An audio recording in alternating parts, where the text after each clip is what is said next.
नमस्कार। आज हम डिस्कस करेंगे गिरिराज पत्रिका, जो कि हिमाचल प्रदेश की साप्ताहिक पत्रिका है। गिरिराज पत्रिका डिस्कस करेंगे, हिमाचल प्रदेश की साप्ताहिक पत्रिका है। फरवरी महीने का गिरिराज पत्रिका का ये हमारा सेकंड पार्ट हम डिस्कस करेंगे। और देखिए, जितने भी पार्ट इससे पहले हुए हैं उन सबको हम डिस्कस कर चुके हैं। इससे पहले जनवरी महीना जो कंप्लीट हो गया था, तो कंप्लीट हमने एक PDF कंपाइल कर टेलीग्राम पर आपको प्रोवाइड करवा दी है।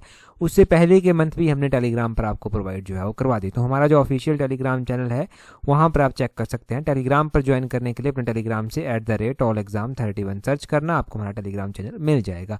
अभी हम क्वेश्चन नंबर 1 से डिस्कशन को स्टार्ट करेंगे। बोलते हैं, what is name of AI based digital learning initiative launched by Himachal Pradesh state government. तो बोलते हैं कि अभी हाल ही में हिमाचल प्रदेश स्टेट गवर्नमेंट के द्वारा एक AI यानी कि आर्टिफिशियल इंटेलिजेंस बेस्ड जो है वो एक डिजिटल लर्निंग प्लेटफॉर्म जो है वो जारी किया गया है। उसका नाम क्या है? देखिए, ये जो डिजिटल लर्निंग प्लेटफॉर्म जारी किया गया है, इसका नाम आपने ध्यान रखना है, पढ़ाई विद AI। पढ़ाई विद AI, इसका ऑप्शन बी जो है वो सही आंसर इसका हो जाएगा। देखिए, यहाँ पर ना कुछ शब्द मिलते जुलते हैं तो कन्फ्यूजन भी हो सकता है। पढ़ाई की जगह हो सकता है एग्जाम में पहाड़ी भी दिया गया हो, तो पहाड़ी विद AI नहीं है, ये पढ़ाई विद AI है। अभी हाल ही में हिमाचल प्रदेश के मुख्यमंत्री सुखविंदर सिंह सुक्खू ने जो है वो हिमाचल प्रदेश के घुमारमी से भी बरठी में जो है वो एग्जैक्टली झंडूता में बरठी आता है, तो बरठी में जो है वो जिला प्रशासन बिलासपुर की जो है वो अभिनव पहल है, ये एक पढ़ाई विद AI, इसका जो है वो शुभारंभ जो है वो किया।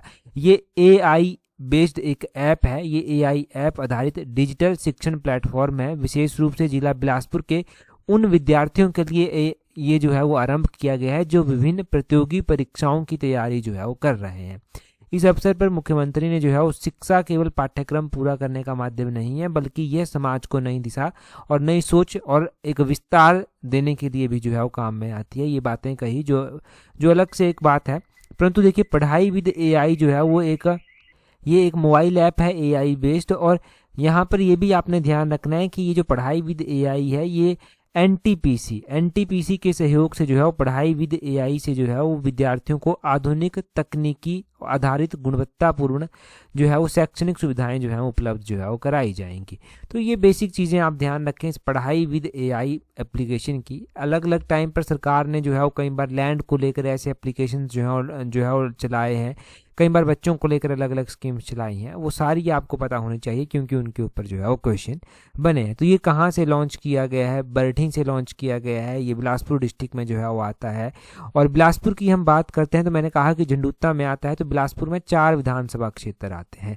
4 विधानसभा क्षेत्रों में से ये झंडूता भी एक विधानसभा क्षेत्र आता है। झंडूता के अलावा घुमारवी विधानसभा क्षेत्र आता है, बिलासपुर सदर विधानसभा क्षेत्र आता है और नैना देवी जो है वो विधानसभा क्षेत्र जो है वो आता है। तो ये भी एक क्वेश्चन बनता है।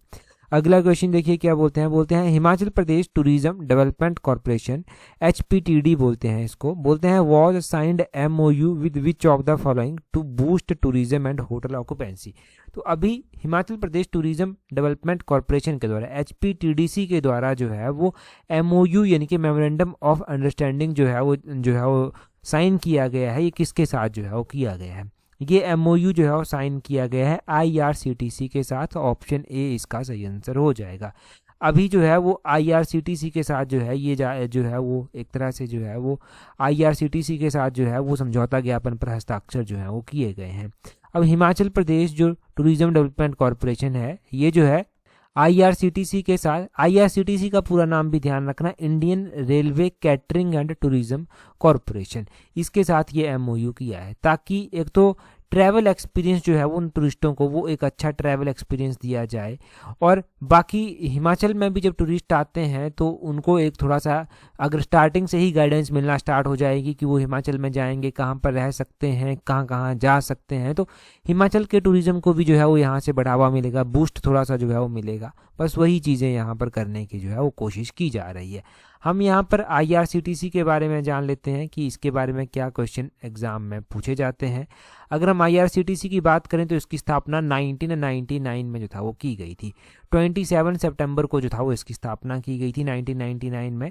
अगर हम बात यहाँ पर टूरिज्म डे की भी करते हैं कि टूरिज्म डे जो है वो कब मनाया जाता है, और ये टूरिज्म डे 2025 में भी मनाया गया, तो ये 27 सितंबर को ही मनाया जाता है। और जब ये 2025 में मनाया गया तो इसकी थीम क्या रखी गई थी? इसकी थीम रखी गई थी टूरिज्म एंड सस्टेनेबल ट्रांसफॉर्मेशन, ये इसकी थीम रखी गई थी। तो एग्जाम में थीम भी पूछी जा सकती है। तो टूरिज्म डे कब मनाया जाता है? आईआरसीटीसी की स्थापना कब की गई थी? इस बार जो वर्ल्ड टूरिज्म डे मनाया गया उसकी थीम क्या रखी गई थी? हाँ, इसको होस्ट करने वाली कंट्री भी इस बार ध्यान रखना, मलेशिया। मलेशिया ने इसको होस्ट किया, मलेशिया के मिलाका में जो है वो इसको होस्ट जो था वो किया गया था। तो ये भी ध्यान रखें कि टूरिज्म डे को होस्ट किसने किया। अगला क्वेश्चन देखिए क्या बोलते हैं अगले क्वेश्चन में बोलते हैं after January 15, 2026 which city has completed 499 years of its establishment and enter the 500th year। तो बोलते हैं कि यहाँ पर कि 15 जनवरी 2026 के बाद कौन सा नगर अपने 199 वर्ष जो है वो पूरे कर लेगा और 500वें यानी कि 500 वर्ष उसको जो है वो पूरे होने को आ जाएंगे, तो 5वें वर्ष में वो प्रवेश कर जाएगा। अगर हम बात करें तो ये मंडी है, मंडी इसका ऑप्शन सी जो है वो सही आंसर हो जाएगा। मंडी को बने हुए 499 ईयर्स जो है वो हो गए हैं और ये जो है वो अपने जो है वो 500वें वर्ष में जो है वो प्रवेश जो है वो कर रहा है। अगर मंडी की ही बात की जाए तो मंडी देखिए, इसको छोटी काशी भी बोला जाता है। यहाँ की जो शिवरात्रि होती है वो बहुत ज़्यादा फेमस है, इंटरनेशनल लेवल का शिवरात्रि का महोत्सव यहाँ पर मनाया जाता है। ये जो मंडी शहर है इसकी स्थापना 1527 में लगभग जो था वो की गई थी, लगभग 16वीं शताब्दी में इसकी स्थापना की गई थी। अभी इसको बने हुए जो है वो 500 वर्ष पूरे हो जाएंगे, मतलब 500वें वर्ष में ये प्रवेश जो है वो कर चुका है। ये 15 जनवरी 2026 को जो है वो एक सेलिब्रेशन टाइप में किया गया, तब ये चर्चा में जो है वो आया। अब मंडी की शिवरात्रि भी जो है वो काफ़ी फेमस है। यहाँ पर मंडी में ही बाबा भूतनाथ का मंदिर है, माधवराय टेम्पल यहाँ पर है, पंचवक्रता मंदिर जो है वो यहाँ पर है। इस बार शिवरात्रि चलती है 7 दिन, तो 7 दिनों तक लगभग 200 से भी ज़्यादा 216 देवी देवताओं की मौजूदगी जो है वो छोटी काशी में जो है वो रहेगी या फिर रही। और साथ में ही मंडी के शिवरात्रि के बारे में एक और क्वेश्चन पूछा जाता है कि मंडी की जो शिवरात्रि मनाई जाती है उसको एक कल्चरल फॉर्म जो था वो दी गई, वो किसके द्वारा दी गई? तो इसको जो कल्चरल फॉर्म दी गई, इसको शैव के साथ साथ वैष्णव और लोकवादी स्वरूप भी दिया गया। ये जो है वो राजा सूरज सेन के द्वारा जो था वो दिया गया था। सूरज सेन का जो शासनकाल था लगभग 1637 से 1664 तक रहा था। राजा सूरज सेन ने जो है वो मंडी रियासत की सीमाओं के विस्तार पर जो है वो विशेष रूप से दिलचस्पी जो था वो दिखाई थी। बहुत सारे युद्ध इनके द्वारा किए गए और सूरज सेन की 10 रानियां थी और 18 पुत्र थे और एक पुत्री थी। दुर्भाग्यवश जो है वो इनके सभी बेटे एक के बाद एक जो था वो मरते रहे, इनके काल का ग्रास जो था वो हो गए और ये यहाँ से जो है वो डर गए। अब यहाँ से ये डर भी गए, साथ में चिंता भी थी कि आगे आने वाला टाइम जो है वो कैसा होगा। तो राजा सूरज सेन ने जो है वो कूटनीतिक निर्णय लेते हुए जो है वो भगवान विष्णु के प्रतीक राजदेवता माधवराय को जो है वो अपना राजपाट जो था वो दे दिया था और स्वयं जो था वो छड़ीदार के रूप में जो है वो राज्य की देखरेख जो था वो करने लगे थे। तो इस तरह से उनके द्वारा जो था वो किया गया था। मंडी शिवरात्रि जो है वो पूरे विश्व में एक ऐसा पर्व है जहां भगवान भोलेनाथ के साथ साथ वैष्णव और लोक देवताओं की सक्रिय भागीदारी जो है वो एक साथ मनाई जाती है। मंडी जनपद की अगर हम बात करते हैं तो मंडी जनपद पर जो है वो लगभग 3000 साल पुरानी सिंधु घाटी सभ्यता के भी प्रत्यक्ष प्रमाण जो है वो मिलते हैं। ये सारी बातें आपने जो है वो मंडी के बारे में ध्यान रखनी है। बहुत सारी चीज़ें आपने यहाँ पर पहले पढ़ी भी होंगी, परंतु बहुत सारी चीज़ें जो नई जानने को मिली, सुनने को मिली, अपने कल्चर के बारे में पता चला, वो ज़रूर जो है वो ध्यान रखना है। हर एक चीज़ एग्जाम पॉइंट ऑफ व्यू से इंपॉर्टेंट हो ये ज़रूरी नहीं, परंतु आपकी जनरल अवेयरनेस, आपको अपने कल्चर के बारे में पता होना चाहिए, उसके लिए ये चीज़ें बहुत इंपॉर्टेंट हैं। अगला क्वेश्चन देखिए क्या बोलते हैं Himachal Pradesh government bans mobile phones in schools from. अभी देखो दिल्ली में एक घटना जो है वो होती है जहां पर 3 बहनें एक साथ जो है वो अपनी जान दे देती हैं और रीज़न उसमें पता चलता है कि कोई गेम थी, कोई मोबाइल था, उसके पीछे ही वो कोरियन इन्फ्लुएंस उनके ऊपर जो है वो देखने को मिला। अब ये बड़ा ही चिंता का मामला भी है। अब बोलते हैं हिमाचल प्रदेश में बच्चों को स्कूल्स में फ़ोन लाने की जो है वो मनाही कर दी गई है। अब यहाँ पर जो है वो कहा गया है कि पूर्ण रूप से प्रतिबंध बच्चों के ऊपर लग जाएगा और ये प्रतिबंध मार्च 1, 2026 से जो है वो लगेगा। ऑप्शन सी जो है वो इसका सही आंसर है। हिमाचल प्रदेश के मुख्यमंत्री ने जो है वो घुमारवी में जो है वो नेशनल हैंडबॉल प्रतियोगिता जो है वो हो रही थी, उस दौरान जो है ये अनाउंसमेंट जो है वो उन्होंने की कि 1 मार्च के बाद जो है वो हिमाचल प्रदेश के जितने भी सरकारी और निजी स्कूल हैं वहाँ पर मोबाइल फ़ोन जो है वो पूर्ण रूप से प्रतिबंध जो है वो उसको जो है पूर्ण रूप से प्रतिबंध जो है वो लगा दिया जाएगा उसके ऊपर। स्कूल परिसर में मोबाइल लाने की अनुमति जो है वो नहीं होगी। जिनके पास मोबाइल पाया जाएगा उनको 500 रुपया या उससे अधिक का जुर्माना जो है वो लग सकता है। लगभग 500 रुपये का जुर्माना तो लगेगा ही। उसके माता पिता को स्कूल में बुलाकर समझाया जाएगा और बच्चों को भी बताया जाएगा। अगर बार बार कोई नियम तोड़ता है तो एसओपी के तहत अनुशासनात्मक डिसिप्लिनरी कार्रवाई भी जो है वो की जाएगी। ठीक है जी, तो ये बात जो है वो पूरी हुई है।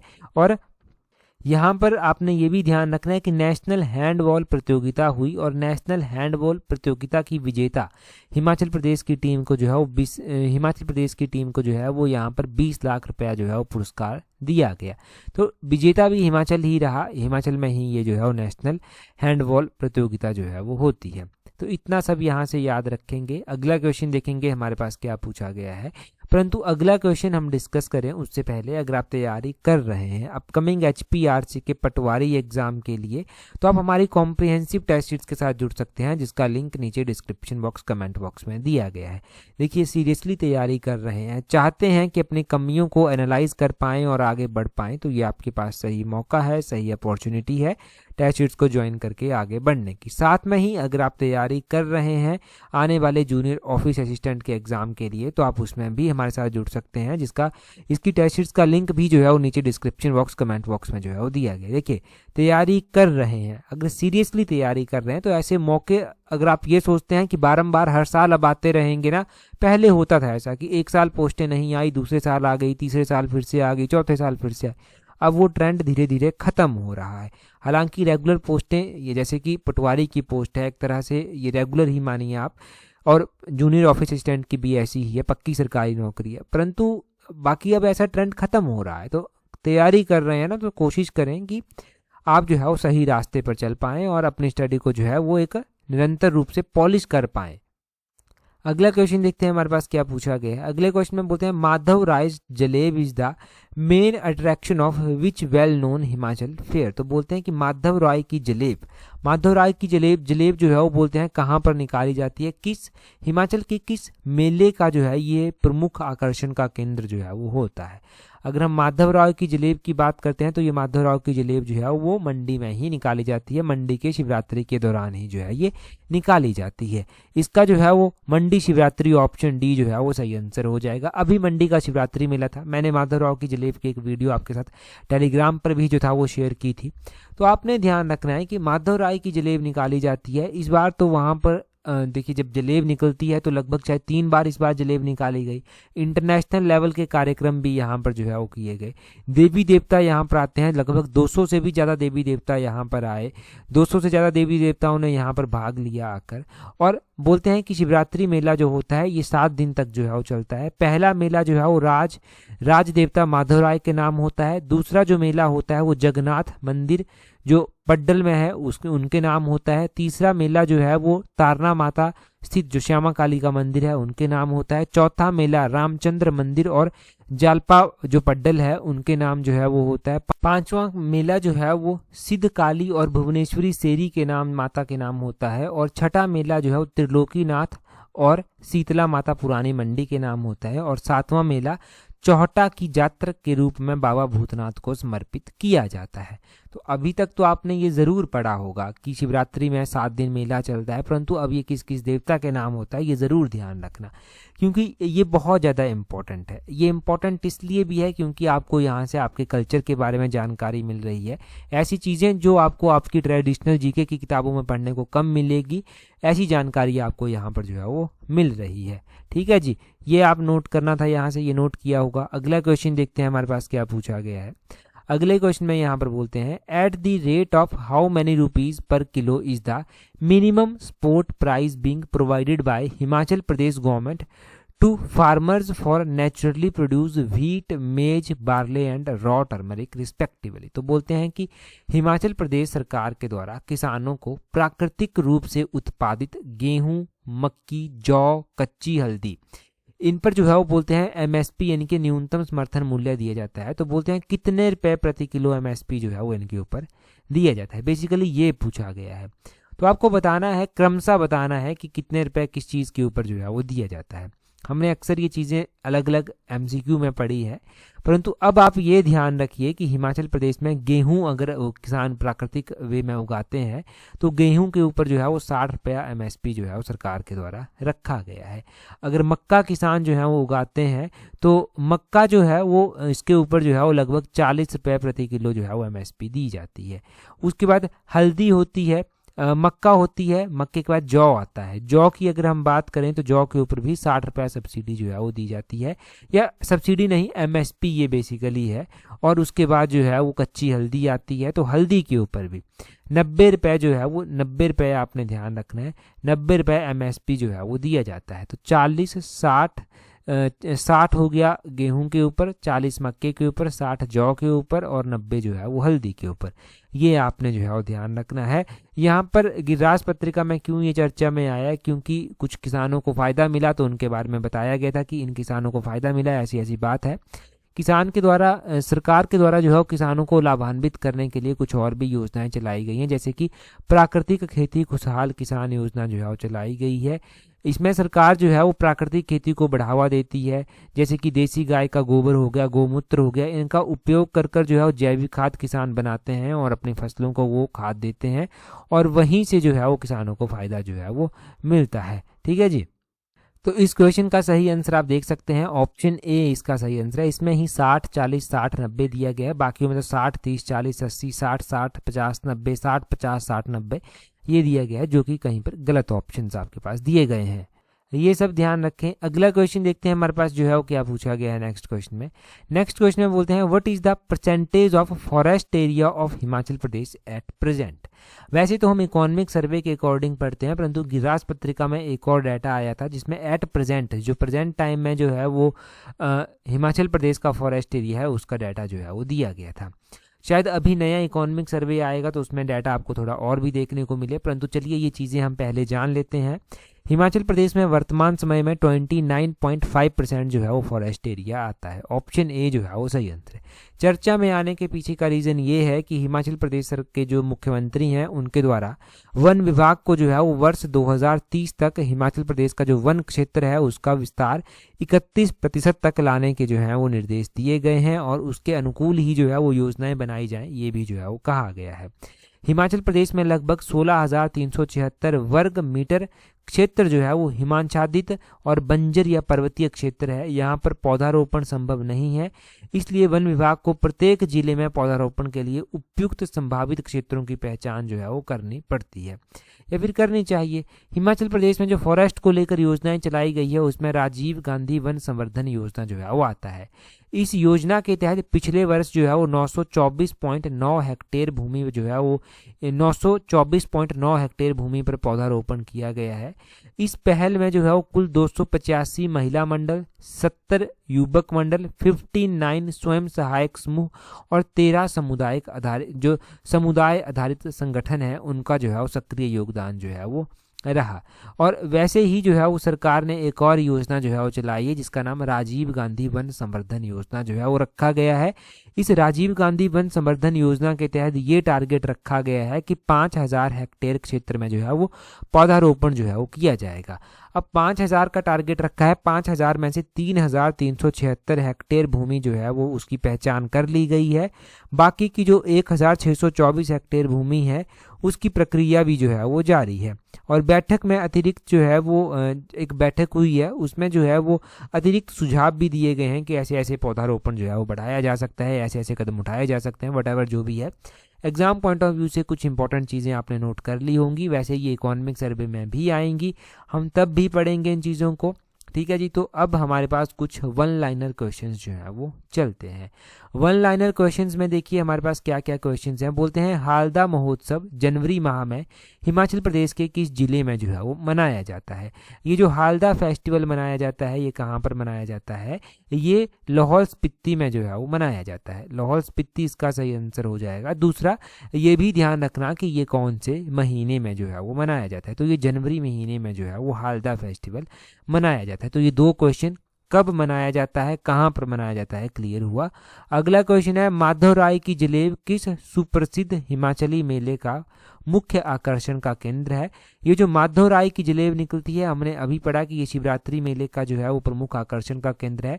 7 दिन तक ये शिवरात्रि मेला चलता है। 7 दिनों में जो है वो कौन सा दिन किस देवी देवता का रहता है वो भी आपको पता चल गया, ठीक है। 7 दिनों में जो है वो किस तरह से जो है वो बात रहती है। आगे बोलते हैं जुब्बल ठकुराई के राजा पदमचंद का राज तिलक कब हुआ था। तो जुब्बल ठकुराई के जो था वो राजा हुआ करते थे पदमचंद, इनका राज तिलक कब हुआ था, ये स्पेसिफिक ही क्वेश्चन पूछ लिया गया है यहाँ पर। तो इनका जो राज तिलक हुआ था वो हुआ था 4 मई 1877 को। 4 मई 1877 को इनका जो है राज तिलक हुआ था। बाकी आप कमेंट कर कर बताइए कि जुब्बल जो रियासत थी, इस रियासत की स्थापना जो था वो किसके द्वारा की गई थी। Who established the Jubbal princely state. अब देखिए ये क्यों इंपॉर्टेंट है कि जुब्बल रियासत की स्थापना किसके द्वारा की गई थी। ये इसलिए इंपॉर्टेंट है क्योंकि ऐसे क्वेश्चंस काफी टाइम से रिवाइज नहीं हो रहे हैं, और मैं पूरी तरह से जानता हूं, पक्की बात है कि आप भी किताबों को कम ही खोल रहे हैं, क्योंकि HPR से पूछ ही नहीं रहा इस तरह के क्वेश्चन। परंतु अभी एलाइड का एग्जाम आएगा, NT का एग्जाम आएगा, HS का एग्जाम आएगा, पब्लिक सर्विस कमीशन के अलग अलग एग्जाम आएंगे, और HPRC का भी, HPGK का पैटर्न चेंज होगा, तब बहुत बड़ी सेटबैक लगेगी जो इस चीज को लाइटली ले रहे हैं। खैर अगला क्वेश्चन देखिए, बोलते हैं सुकेत सत्याग्रह का आरंभ कब हुआ था। सुकेत सत्याग्रह का आरंभ 18 फरवरी 1948 को जो था वो हुआ था। हम बेसिकली ये पढ़ते हैं कि सुकेत सत्याग्रह कब हुआ था, तो वो हम ऐसे मोटे तौर पर 1948 जो है वो पढ़ लेते हैं। एग्जैक्टली भी ध्यान रखना कि 18 फरवरी 1948 को ये सुकेत सत्याग्रह का आरंभ हुआ था।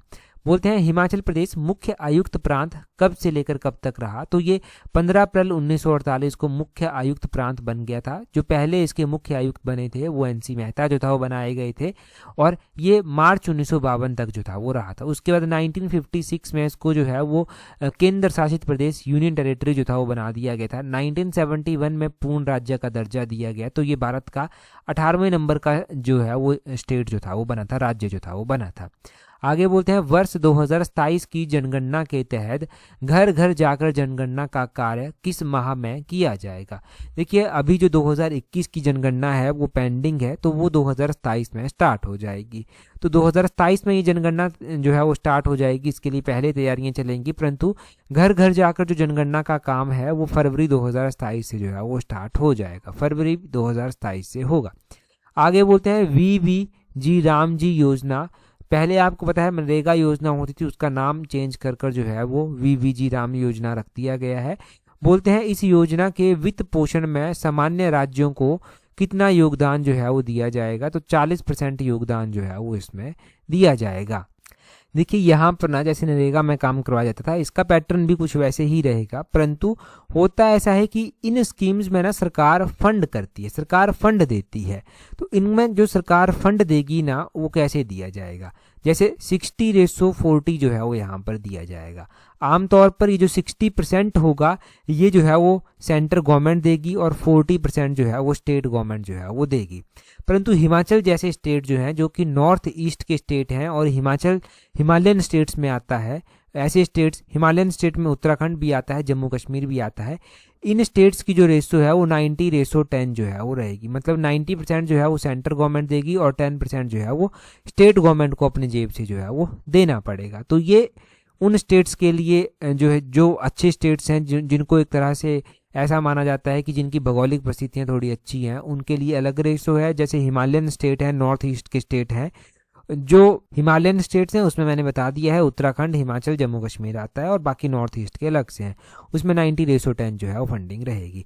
आगे बोलते हैं वर्ष 2027 तक भारत की परमाणु ऊर्जा क्षमता कितने गीगावाट करने का लक्ष्य रखा गया है। तो ये 2027 तक 100 गीगावाट करने का लक्ष्य जो है वो रखा गया है। आगे बोलते हैं किस अंतर्राष्ट्रीय फिल्म महोत्सव में सर्वश्रेष्ठ फीचर फिल्म का पुरस्कार बोलते हैं पाल्मे डी ओर के नाम से जो है वो प्रदान किया जाता है। तो ये बोलते हैं कांस जो फिल्म महोत्सव होता है, ये आपने ध्यान रखना है। ये जो फिल्म महोत्सव होता है कांस फिल्म महोत्सव, इसमें बोलते हैं इसमें जो है वो सर्वश्रेष्ठ फीचर फिल्म का पुरस्कार जो है वो पाल्मे डी ओर के नाम से प्रदान किया जाता है। अंतर्राष्ट्रीय दूरसंचार संघ द्वारा आयोजित विश्व दूरसंचार विकास सम्मेलन 2025 कहाँ पर हुआ। तो अंतर्राष्ट्रीय दूरसंचार संघ के द्वारा जो है वो विश्व दूरसंचार विकास सम्मेलन 2025 करवाया गया। ये बाकू अजरबैजान में जो है वो हुआ है, बाकू अजरबैजान, ध्यान रखें। आगे बोलते हैं हाल ही में 37,000 वर्ष पुराने बांस के जीवाश्म कहाँ पाए गए हैं। 37,000 साल पुराने बांस के जीवाश्म जो है वो मणिपुर में पाए गए हैं, मणिपुर, ध्यान रखें।